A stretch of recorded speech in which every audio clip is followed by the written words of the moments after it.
Hello everyone, and thanks for listening to our blockchain gaming news roundup as of Friday, the 8th of August. I'm your host, Jenny Jordan. With me is co-host John Jordan as ever. Hello John, how are you doing? Hello. It's Thursday, not Friday. What did I say? You said Friday, sorry. Yeah. You've fallen into the trap. We're doing it a day early today, this week. Thursday, and it is indeed the middle of August, so it's a bit of holiday times, and that's why this roundup is coming out on a Thursday instead, because tomorrow we are off. So anyway, let's look at the week. I suppose the news so far this week. Might still be some super breaking news tomorrow that we won't cover. Then excuse us in advance, and we'll cover it next week. Anyway, so we have been looking at the most popular games in the blockchain gaming industry for July, which remains social RPG Pixels on Ronin network. Mm-hmm. It's seen sort of the exciting addition of Blocklords Dynasty, which launched on Base, fully on-chain idle RPG. It's sort of a companion game to the already existing PC-based Blocklords from MetaKing Studios.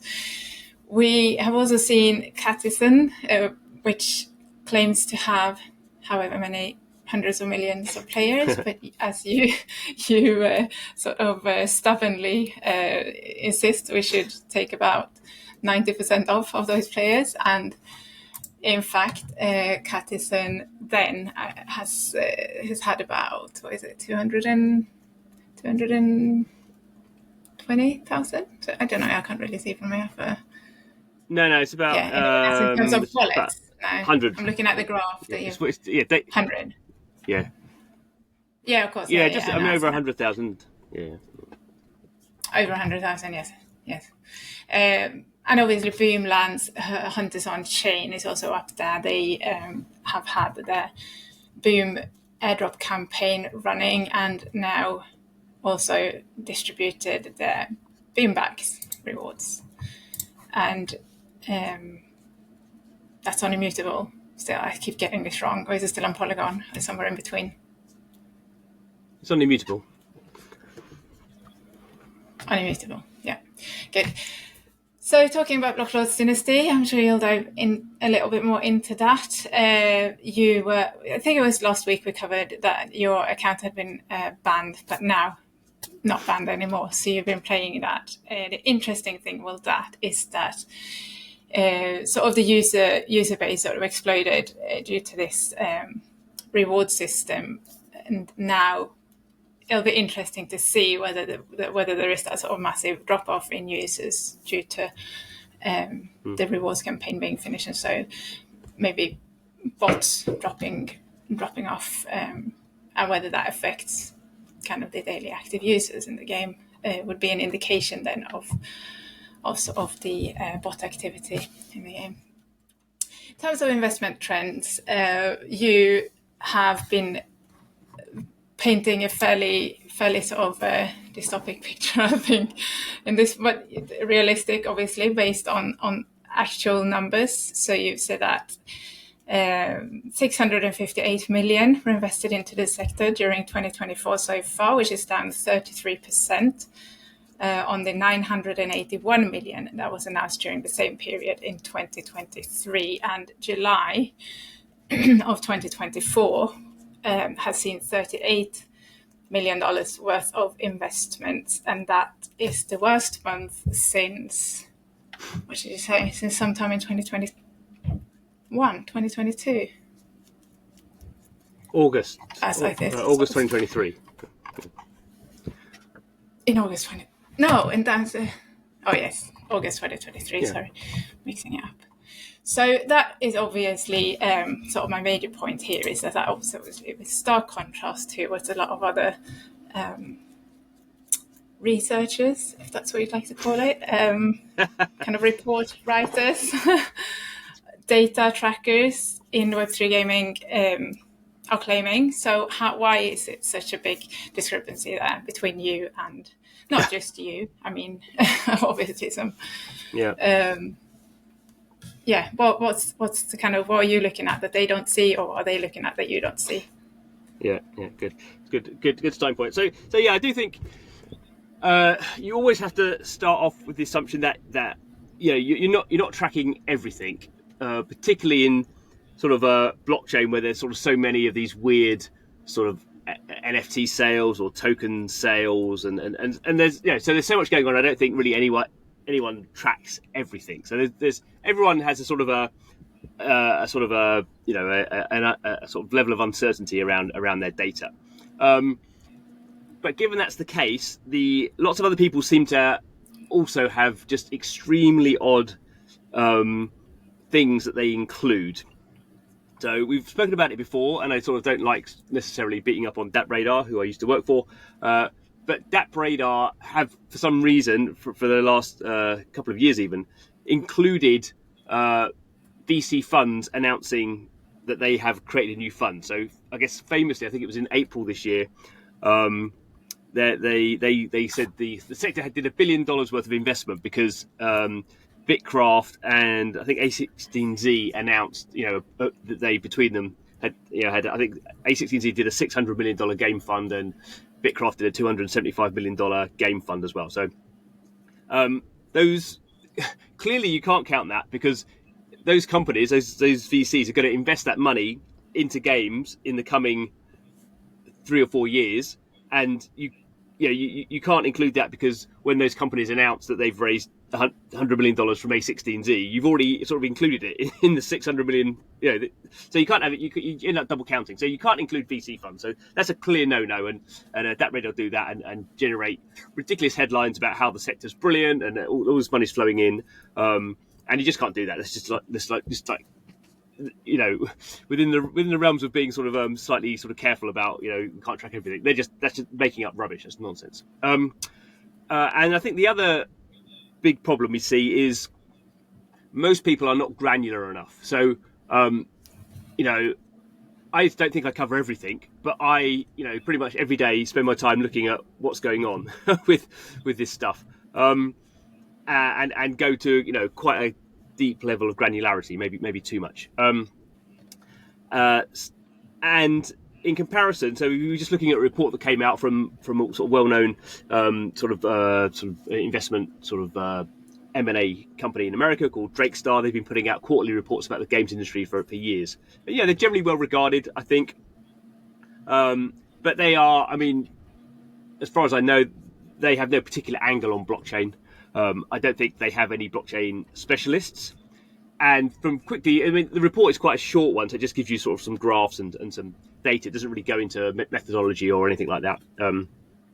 And their biggest, this is their games report for Q2 2024. And in it, they basically quote this totally random website, which says this company, Zenly, which was a rebrand, raised $140 million. Which is absolutely incorrect. So Zenly raised $140 million from its token sale back in 2022. So they did raise $140 million, but not this quarter. And somehow, because this company is rebranded to Zenly and they put out a press release that they'd raised $140 million, they meant historically this recognised sort of Drakestar people seem to have picked up that it's $140 million raised in that quarter, and that's the biggest funding of that quarter. So in this gaming report, they say, just quickly read out. Maybe I'm taking too much enjoyment out of this, but it says, gaming, M&A, and public markets continue to gain momentum in Q2 2024. Just incorrect. Certainly when it comes to where does it go here? This Zenly thing. So I'm trying to think what their can't see what their thing is. Sorry, but they say I can't remember $700-800 million or something. And the biggest deal is this Zenly one, which is totally made up. And you click through the link, and it's just this random press release from a website. It's just odd, really sort of super odd. And you strip that out, and sort of their whole thesis, I think, sort of falls apart. And certainly, if you said, looking at, I'm quite tight on my data, and $38 million of investment in July this year, 2024 so far, $658 million. obviously there's up or down, maybe a 5% on that, but that's down 33% compared to last year, and last year was down 70% on 2022, and it's just the momentum is not good. The momentum in the first quarter was good because crypto prices were rising and people could sell tokens, but it was still nothing like 2022 where we saw this massive boom and these really big institutional funds coming in. A16Z particularly, the biggest VC tech fund in the world, investing very large sums of money. Companies raising, developers raising $50 million in a single round. I mean, if someone gets $10 million in a single round, this time it's low. A good example actually that was in this quarter, the Sandbox raised $20 million. What was called a convertible note. So they've raised $20 million, and that may convert to stock at a certain time. Sort of there's a legal thing around that. But that was a valuation of $1 billion. Whereas in 2021, the Sandbox raised $93 million, so 5 times as much. The valuation then was $500 million, but at certain points in between those two valuations, the Sandbox has been worth billions and billions of dollars because, of course, everything was in 2022. So it's just, I know it's not all doom and gloom. There is investment still being raised, but I don't think we get anywhere by juicing it like that radar do, or just having bad data, as this sort of Drakestar one seems to have done. So I think there's a middle ground. We need to have good data, and not be sort of just driven by feel-good headlines. No, and clearly it can't always be up and record-breaking investments, but it seems like that's the kind of the only headlines some of these companies and media outlets that sort of rewrite these things in a fairly poorly manner. They think that these are the only headlines that are going to sell and that are going to get readers and clicks. So for every quarter, basically, it just gets like more and more and more. But that's not sustainable. I mean, that's not how the general market works. That's not how life generally works. It's like pretending that there aren't wars going on in the world. Who benefits from that sort of thing? So yeah, thanks for clarifying that. And that also sort of, that also takes us into the price crash that we've seen this week. I don't know if you want to talk through a little bit what happened there and how that's kind of potentially affecting Web3 gaming, particularly tokens, and how they've performed and so on. I mean, it's not the situation that sort of happened on sort of Monday this week is not a crypto. The main thrust of that is nothing to do with crypto, although there were some crypto things going on there that sort of impacted crypto maybe to some degree. But basically, there's in general the stock prices around the world generally are sort of an all-time high or just off their all-time highs, particularly driven by a lot of AI interest, and companies like Nvidia obviously just doing phenomenally well because they're making these chips that no one else can make, and everyone needs them to build AIs. And people like Meta and or Tesla, or whatever Elon Musk's company is at the time, and Microsoft and Google needing to buy these chips because they want to train all this AI and they need to build these data centers. So massive amounts of sort of capital expenditure is being, billions and billions of dollars is being spent building out all this infrastructure. And that's worked really well for a while. But now people are starting to say, well, all this AI, we've started to mess around with this AI. We use AI. It's really cool, but is it allowing companies to generate more profit? So, obviously OpenAI is making money because it's charging $20 a month for access. But, if how's Microsoft making more money? Are people buying more, versions of Office or something? How is Google making more money from AI? Are people using search more or something? Fundamentally, at some point, this AI stuff has to get people either not spending money with one company and spending it on another company, or just spending more money with this company, because it's making them more money somewhere else further down their business model. So there's been some worry about that. And then, a very minor thing, the sort of US unemployment rate is sort of slowly ticking up, and interest rates are still high. So people are sort of expecting the Federal Reserve in America to lower interest rates, which makes borrowing less expensive, makes mortgage rates come down. So people sort of have more money. So people are sort of uncertain about how that process is going to go. Obviously, you've got the US election, which is pretty volatile in terms of sort of political interest and all that sort of stuff. You have ongoing sort of weird things like people, sort of Israel and Palestine and Gaza and Iran and Hezbollah, and that sort of worries people a little bit as well. And then there's this very specific thing that's called the Japanese carry trade, which won't go into too much detail, but basically Japanese interest rates are very low, so you could borrow yen from Japan at very low interest rates, so you didn't have to pay much back, and then obviously take that yen and move it somewhere else, buy Nvidia shares with it, because Nvidia shares were going up, so you were making loads of profit, and then you had to pay back only what you borrowed. There wasn't a lot of interest in that. So people have been doing that for a while, and then the Japanese central bank put up interest rates. So that's kind of funny. Everyone else in the world is putting down interest rates, but for various structural reasons, Japan actually put theirs up, which meant all the people who'd borrowed billions and billions of dollars from Japan, they had to now pay more on the money they borrowed, obviously. So they, in that case, what they call sort of that they call the Japanese carry trade. What they're doing, they're carrying the Japanese yen somewhere else to use it. That started to unwind because people realised their costs were going up, so they had to sell their Nvidia shares or whatever they'd spent the money from Japan on. This very crude analogy. So people were selling assets to pay back all this money they bought from Japan. So a combination of all these things, people started to sell stuff down, and basically suddenly become like a big loss of confidence. And when stocks and everything start moving down, then people who've got leverage positions, so they've borrowed some shares to go short, or they various ways you can do that, just more risky financially. People have to basically sort of cash out their positions and settle everything, so they don't lose loads of money. So you have a sort of a very highly strung financial system, which at the first sign of trouble, everyone's going to start selling stuff down to make sure they don't lose tons of money. So you sort of had this ripple effect, particularly bad in Japan and Taiwan, but US as well. And in crypto, basically people were selling off sort of crypto because of the same sort of confidence things. And there were some other companies. So there's a big sort of market maker called Jump Crypto, part of Jump Capital, big US sort of financial company. And they, for some reason, of their own sort of dynamic, they were selling off a lot of ETH at the time. Won't go into all that, but there was just something they happened to be doing for their own business that coincided with all this other stuff going on. So crypto, in particular, was a. I mean, you could argue how badly hit it was. I don't know. In Bitcoin's what we are 57,000. So it's still higher than it was in February. But obviously for a day you had I think ETH was down sort of 12-15%.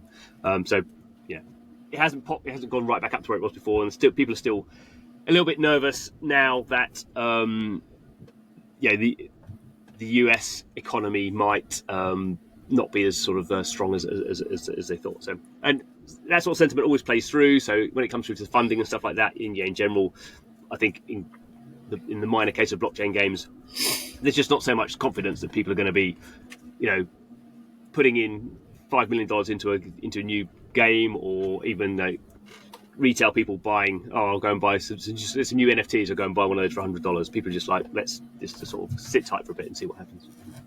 Mm-hmm.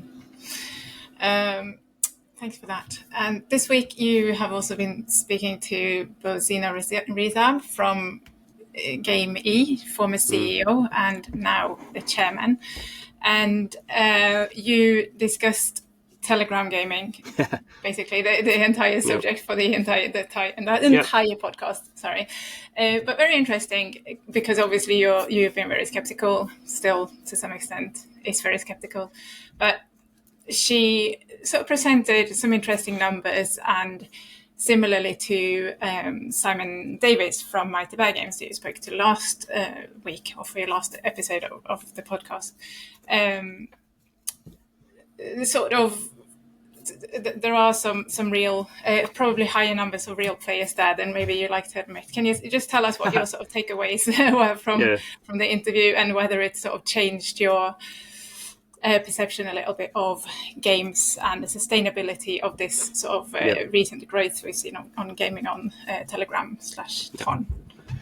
Yeah, so the reason I particularly wanted to talk to Bozina was that Gamee, which is the company she's now chairman of, actually was one of the first companies to launch games on Telegram. So 2016, they were the first wave when Telegram was obviously much smaller, didn't have any blockchain, and was the first sort of mini games were launched on Telegram. And I think, size-wise, it was okay. I think she was saying at that point they sort of had 300,000 daily players. And the Gamee business model has always been you run these sort of mini games, get people to play them, you run advertising in there, and then some of that advertising money is given back to players. When they were launching, it was in terms of if you got enough points, you could sort of claim like a $5 via PayPal or something like that. So that's always been their model.